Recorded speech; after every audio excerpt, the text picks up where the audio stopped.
एक शिष्य बनने के लिए गुरुदेव के पास गए। काफी दिन जाने पर उन्होंने हिम्मत आई और कहा, मैं आपको गुरु रूप से वरण करता हूं और आप मुझे मंत्र दीजिए। तो उनका, इतने दिन के निरीक्षण में मैंने तुम्हारे अंदर क्रोध वृत्ति बहुत पाई है। आश्रम में तुम जिससे देखो झिड़कते रहते हो, तुम्हारी नाक में गुस्सा रखा है। हम मंत्र तब देंगे जब तुम इस गुस्से पर काबू कर लो। 1 वर्ष तुम्हें समय देते हैं, अपने क्रोध को काबू में करो, फिर तुम्हें हम मंत्र देंगे। 1 वर्ष तक तुम्हें कोई भी सताए, तुम्हें गुस्सा नहीं करना जी। 1 वर्ष पूरा हुआ, स्नान करके आ रहे थे। गुरुजी ने एक मेहता रानी को बुलाया और कहा, माई ये आ रहा है, तुम झाड़ू ऐसा लगाना किसी के ऊपर धूल जाए। ठीक है। वो तब तक खड़ी रही जब तक वो अजान नजदीक आए, तो रज में ऐसी झाड़ू लगाई कि पूरा रज ऊपर एकदम, तुझे दिखाई नहीं दे रहा मैं नहा के आ रहा हूं। और ऐसा बहुत बिगड़े।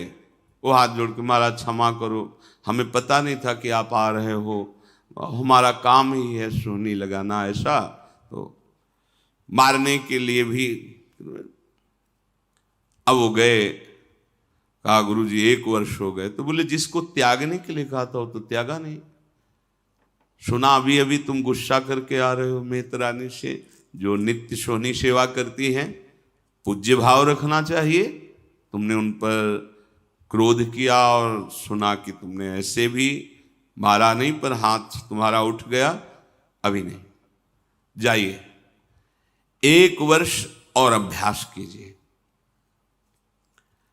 अब दूसरे वर्ष जो वो नित्य वही आश्रम की सोनी सेवा का उसका बोले, अब की बार झाड़ू मारना, धूल नहीं, नजदीक आवे तो झाड़ू ऐसे लग जाए उसके शरीर में। बोले, जो महाराज मारेगा तो नहीं। बोले नहीं, अब की बार 1-2 शिष्य आसपास रहेंगे, अगर वो गुस्सा करेगा तो उसे पकड़ लेंगे, तुम्हें मारेंगे नहीं। ठीक है महाराज। जब वो स्नान करके बड़े आनंद से आ रहे थे, तो अब की धूल नहीं उड़ाई, सीधे नजदीक जाके ऐसे झाड़ू 1-2 मारी और सीधे उसके शरीर में, पैरों में ऐसे।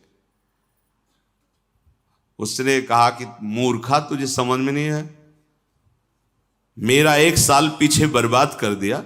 फिर दूसरा, मैं स्नान करके दीक्षा के लिए जा रहा था और बहुत कड़वा बोले, पर हाथ नहीं उठाया। गुरुजी, देखो तुमने गुस्सा किया, अभी 1 वर्ष, जब तुम्हें गुस्सा ना आवे 1 वर्ष अभ्यास करो। क्रोध नष्ट होने पर ही हम, क्योंकि ये क्रोध बना रहेगा तो ये भजन आगे को जो विस्तार करना है भजन का, भागवतिक प्रकाश, वो होने नहीं देगा। अब सोचो, जो अपने लोग परमार्थ में काम क्रोध लोभ आदि की वृत्तियों को ही नहीं देख रहे, मनमानी आचरण कर रहे, कैसे भगवत बोध होगा। गुरुदेव, इतना समय हो गया और आपने एक बहाना बना लिया है कि गुस्सा करो।